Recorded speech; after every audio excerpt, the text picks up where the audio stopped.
안녕하십니까. 대한민국 안에서 벌어지고 있는 일들에 대해서 성경적이고 영적인 시각에서 말하는 콩지달 TV입니다.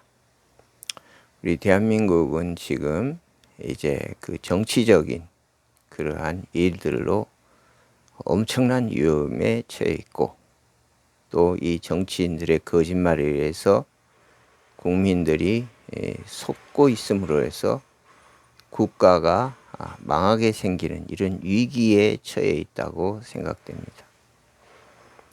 이제 깨어있는 국민들은 그런 사실을 누구나 다 알고 있는 사실이지요. 그런데도 불구하고 정치인들은 계속해서 거짓말을 합니다. 국민에게 거짓말을 하고 속여요. 사람만 속이고 이제 상황을 모면하면 괜찮다. 또 다음 정권으로 넘어가면 괜찮고, 뭐 판검사 매수해가지고 그 법으로다가 판결만 어떻게 잘못 그냥 넘어가면은 나는 죄를 받지 않는다.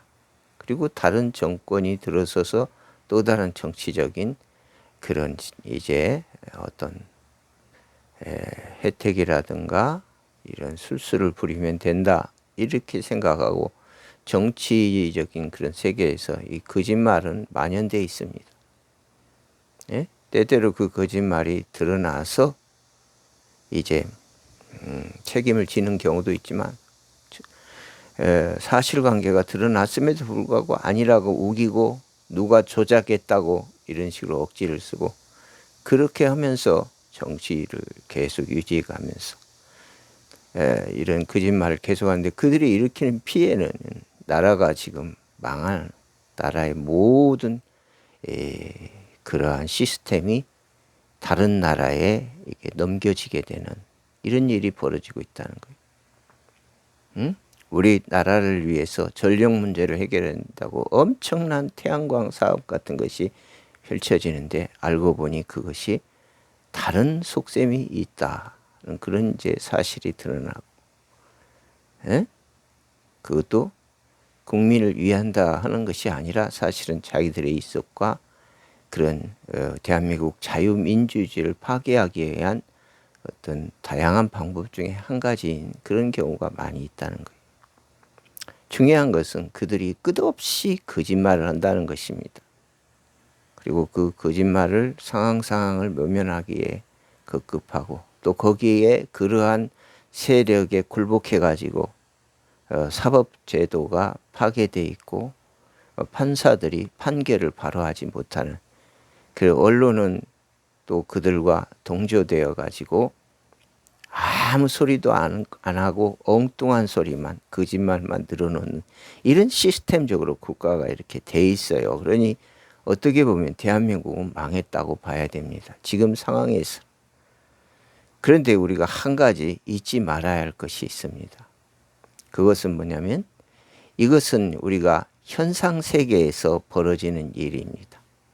사람들은 어떤 현상 세계에 어떤 사람에게 내가 거짓말을 했어도 그게 들통나지 않으면 그만이다, 이렇게 생각을 해요. 에? 그런데 사람이 사람에게 하는 말은요, 단순히 현상 세계에서 그냥 사람에게만 하는 말이 아닙니다. 에? 영적인 세계에서 이와 같은 거짓말을 하는 사람을 이렇게 쳐다보면요, 그 사람은 사람에게 한 말임과 동시에 하나님께 한 말이 되는 거예요. 하나님을 속이는 거짓말을 하는 그런 짓을 행한 것이 됩니다. 그래서 그 결과는 하나님의 심판을 부릅니다. 나라의 일을 보면서 국민을 속인 일도 마땅히 심판을 받는 일이겠으나, 사람을 선동하고 속이고 거짓으로 이렇게 언론과 모든 이 관계가 한통속이 돼서 국민을 속임으로써 억지를 부리는 그런 상황을 계속 유지시키면서 나라를 이렇게 팔아먹는 이런 짓을 이제 계속 그것을 꾸미고 나갈지는 모르겠어요. 그러나 우리 인간이 사는 이 세계는요, 꼭 현상의 세계만 있는 게 아니에요. 영적인 이 실체로서 하나님 아버지가 계시. 하나님이 살아계시고 그걸 보고 알고 있단 말이에요. 그 사람에게 행한 일은 하나님께 행한 일이라는 거예요. 그래서 그 결과는요, 정령 죽음입니다. 이제 창세기 2장 16, 17절 보면 최초로 하나님이 사람을 창조하시고 남자와 사람의 대표인 남자와 선악과를 가지고 언약을 맺습니다. 만일 사람이 임의대로 자기 마음대로 선악과를 임의대로 먹으면 정령 죽으리라. 그렇게 선언하시는 언약이었어요. 사람과. 그것은 하나님의 선언적 언약이에요. 그 일방적으로 사람이 받은 그런 하나님의 선언적 언약이라. 그런데 그걸 먹었잖아요. 그 이후부터 사람은 자기의 삶에서 하나님을 설명하지 않아요. 모든 것이 뱀의 거짓말을 기본으로 한 그러한 인식과 사고를 하고 그렇게 말을 합니다. 행동하고. 그게 다 거짓말이지.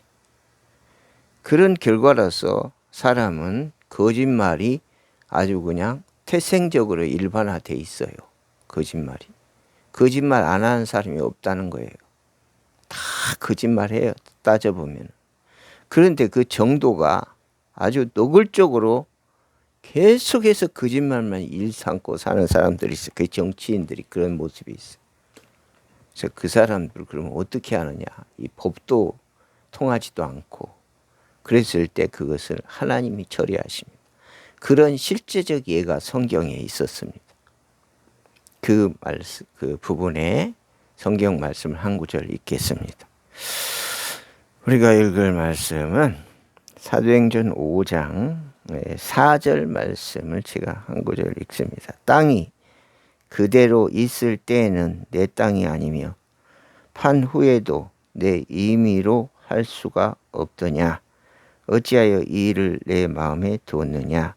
사람에게 거짓말한 것이 아니요 하나님께로다. 하나님께 거짓말을 했다는 거예요. 그리고 이 사람이 어떻게 됐냐면요. 5절에 아나니아가 이 말을 듣고 엎드러져 혼이 떠나니 이 일을 듣는 사람이 다 크게 두려워하였더라. 그러니까 베드로 앞에서 거짓말한 사람이 아나니아가 너 거짓말했어. 하나님께 거짓말했어. 그러니까 바로 죽었다는 거예요. 혼이 떠나서. 그러면 우리 한국 정치판에서 백성들에게 밥 먹듯이 입만 열면 거짓말하는 그런 사람들 어떻게 될까요? 물론 영적으로는 죽어 있습니다. 그리고 현실적으로도 그 사람들은 거짓말의 대가를 지불하게 돼 있다는 거예요. 현실의 세계가 그것을 처리 못할지라도 결과적으로는 하나님께서 벌을 내리시게 돼 있다는 거예요. 정령 죽으리라고 선언됐잖아요. 그래서 사람이 현실에서 거짓말하면 안 되는 거예요. 에?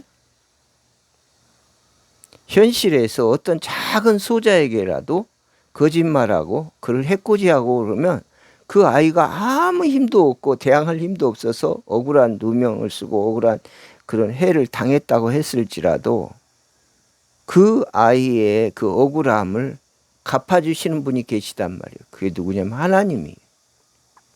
왜? 그 아이에게 행한 것이 곧 하나님께 행한 것이기 때문에 그렇다는 거예요. 그런데 지금 우리 대한민국 정치인들이 무슨 우리 국민에게 어떤 짓을 하고 있습니까? 계속해서 거짓말하고 우리 국방을 허물고 우리의 경제를 위태롭게 하고 우리의 경제 체계를 망가뜨리고 이런 모든 일들을 하면서도 국가를 위한다고 거짓말하고 이러면서 속인단 말이에요. 이것이 바로 하나님께 거짓말한 행위인 것입니다. 이에 대한 대가를 받게 돼 있다는 거예요. 그러므로 조심히 하시기 바랍니다. 예수를 믿고 그 제약에서 거짓말하는 제약에서 벗어나시기 바랍니다. 이 아나니아 삽비라 부부는요. 남편이 거짓말하고 죽었는데 그걸 모르고 부인이 또 와가지고 또 자기 재산을 임의대로 팔아놓고는 속여가지고 죽은 일이거든요. 그 여자도 죽었습니다. 거짓말에서. 부부가 바로 남편이어서 아내도 죽었다는 거예요. 예? 그러므로 거짓말하는 사람들 조심하시기 바랍니다. 온갖 국회에서 온갖 억지를 부리고 그 예? 생트집을 잡고 그런 사람들 그 대가가 반드시 있을 것이고 대한민국은 그걸 바로 잡아야 돼. 그걸 바로 그 죄를 밝혀서 그들의 머리로 그 죄값을 다 돌려야 됩니다. 예? 그렇게 돼야 이 나라가 바로 되는 겁니다. 우리 하나님께서는 이 일을 분명히 아시고 속히 처리해 주실 믿습니다. 기도하겠습니다. 거룩하신 아버지, 하나님 소자에게 한 것이 내게 한 것이다.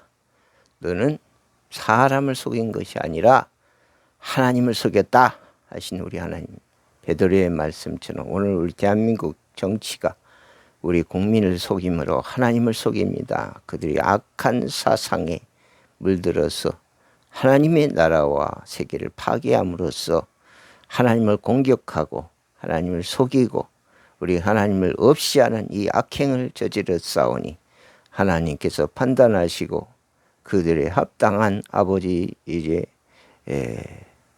처리를 하나님께서 해 주시옵소서. 우리 하나님께 온전히 의지하옵고 예수님 이름으로 기도 올리옵나이다. 아멘.